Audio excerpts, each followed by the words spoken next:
And then when that was canceled, another lucky break, 30 Rock filmed at Silver Cup, and so did like The Sopranos, and I think maybe, really? Gossip Did? Girl. Yeah. Oh, funny. So when our show was canceled, I kind of went to the other shows and just like handed in my resume, and that same guy, Rob. Balls. Well, yeah, I mean, it was also just like desperation. I was like, I live at home, I have no money. Well, that's no the best way to have balls. And Rob knew a producer there and gave a nice recommendation for me, and they were looking for at 30 Rock, and they were looking for a writer's assistant, which was another lucky thing, and so they hired me. To a writer's assistant. Yeah. That's amazing. Because I was a writer's PA before, I guess, and I kind of like lied about how much writing assistantry I had done, That's funny. Yeah. I feel like everyone lies. Oh, everyone. I feel like you gotta lie. You have to, yeah. I just lied recently, and I got it on a veil for a thing, and I was like, oh. That's what they always told us when we were kids. They're always like, if they ask you, like, can you ride a horse, just say yes, and then, like, we'll take you to go learn to ride a horse. But they did that once, and they're like, can you spin a basketball on your finger? And I was like, yeah. Wait, who told you this? Your parents? My parents and the manager used to say that. So, but one time. Your parents were cool, normal people. They were cool, yeah. Just fucking no Catholic guilt there. My father was like, why are you doing this? But one time they were like, can you spin an audition? They were like, can you spin a basketball on your figure? I was like, yeah. And then they pulled a basketball out, obviously, because like they had it behind the desk. And then I was like, oh no, it was so bad. And I tried. I'm a cute kid. It's very hard. It's very hard. It was really bad and embarrassing. What season was this 30 Rock? When you jumped Second season. In? So the writer's assistant previously had just moved up or something? I don't know. He left. I don't know if he went to LA or I don't know what happened. Yeah. So that's got to be pretty exciting, right? Yeah, I was this excited. Is like less than a year after you graduate? Yeah, so it was right before my 24th birthday. So I remember being like really excited and kind of being like, all right, this feels like something's happening. Like I'm getting a little bit of momentum there. Like it felt like a big thing to like get that job. Oh, absolutely. I mean, people spend years trying to get a writer's assistant gig. Yeah. So that's amazing. Yeah.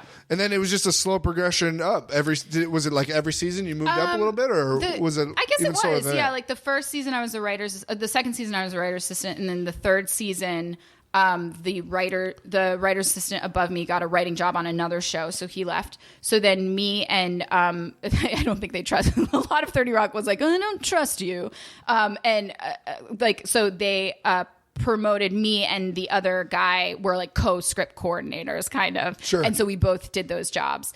And then the following year, they were looking for, or at the end of season 3, they were looking for a staff writer. I had kind of heard through the grapevine, and Dave Miner, who is Tina's manager and executive producer on 30 Rock and on Great News, he was like, do you have like a spec? And I was like, I do. I have a 30 Rock spec that I wrote. And I was so like naive, even like I didn't even know like the obvious rule that you're not allowed to read scripts of your own show. Oh, sure. So he was like, oh, they won't read that. Like, what else do you have? And I was like, ugh. So I kind of like lied basically and was like just a series of lies. And I was like, I have an office spec, but I need like 2 weeks to really punch it up. And it's like, okay.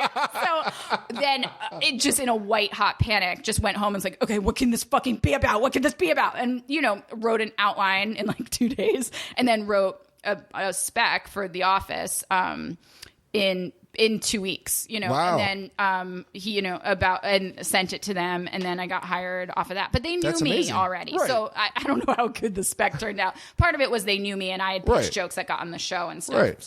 So during your time as a writer's assistant, you weren't doing much of your own writing on the side. Were you performing at UCB though? I was, yeah. So actually, that's when I started getting into UCB. Like, okay. I started taking classes right when I started at 30 Rock, because in the writer's room, I was like really kind of blown away by how fast paced it was and how people think of jokes. So, because like it is like improv. Like people are just. It's like, all right, what's a pitch on this joke? And you're like, oh, your mind's just blank. Right. But people were able to like talk so fast and come up with joke after joke. And I remember saying to like Tammy Sager was there and Kay Cannon and Donald Glover. And I was like, I don't know how you guys think of that so fast. And they're like, well, we all do improv. And like Tina used to do improv. Right. And Donald was currently at UCB. And they're like, you should just do improv classes. And that had never occurred to me. So I was like, all right, I will. And so I started taking the classes. And then actually... Wait, it had to have occurred to you because you said you were scared of it. You did sketch, but you were like scared of improv. But the kind of connection, I also thought it was very much like a performance thing. Like, I think I didn't know what it was. Like, I thought it was just like for actors or something. And I also, I just like didn't have that much experience with it. But like the idea that like that correlated to like becoming a better writer, that like kind of hadn't occurred to me. Right. Yeah.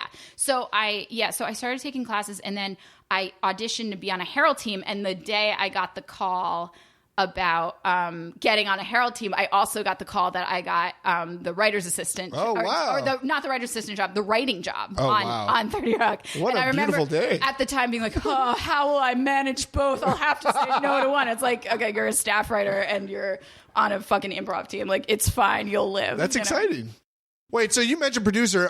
My understanding of TV logistics is like, if you're a writer, you're a producer. Were you actually doing any production stuff, or was it just the title of your writer? It was the title of your writer. But so what it is it's like a higher. I'm sure you talk about this on like your show. Yeah, there's a bunch of levels like of writer. Staff writer, story editor, executive story editor, co-producer, producer, supervising producer, co-executive producer, executive producer, showrunner. Right. So, as I moved up the ranks, by the end of 30 Rock, I was a producer. And it's just like every year you get a bump. Sometimes you don't. But weren't you eventually lead writer? Or am I making that up? No. I wrote the season finale with Tina. So I think people sometimes misstate that, but I was never the head writer. I don't even know what...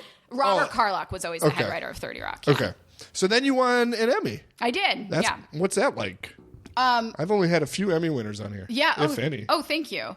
Thank you. That wasn't a good... That was just a statement of fact. Oh, thank you. It was more like an insult to your other guests than a compliment of me.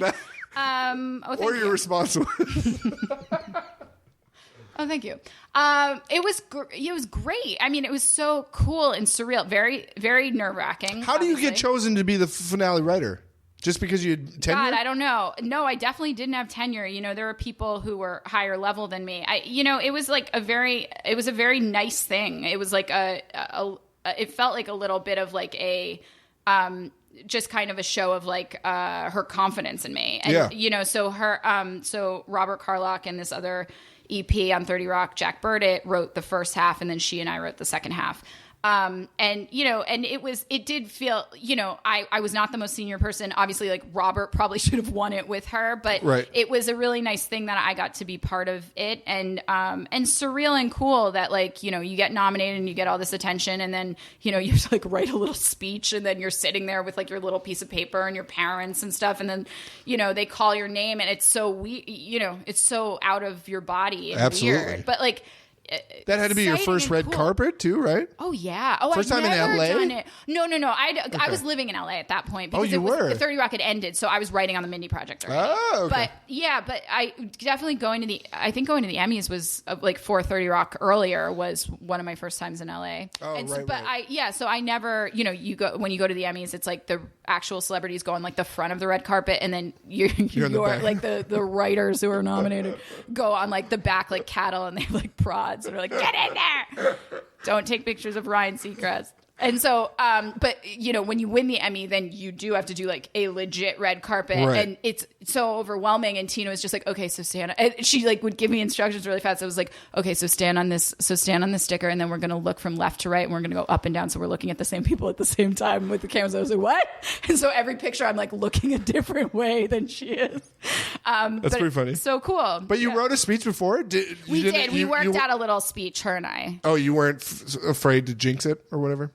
No, I think you can't I think you can't be afraid, because it's like there's nothing. It's like a show for people's entertainment. So there's, especially if you're a comedy writer, right? Like she always does great stuff. She always has funny bits and stuff. And there's nothing worse than getting up there and like this giant moment, and you didn't fucking prepare for it because you didn't want to jinx it. It's like, just write a speech, and then if you don't use it, like throw your joke in the garbage. It's not the end of the world. So we like wrote a stupid little thing with a joke in it, and then said it. That's great. Yeah.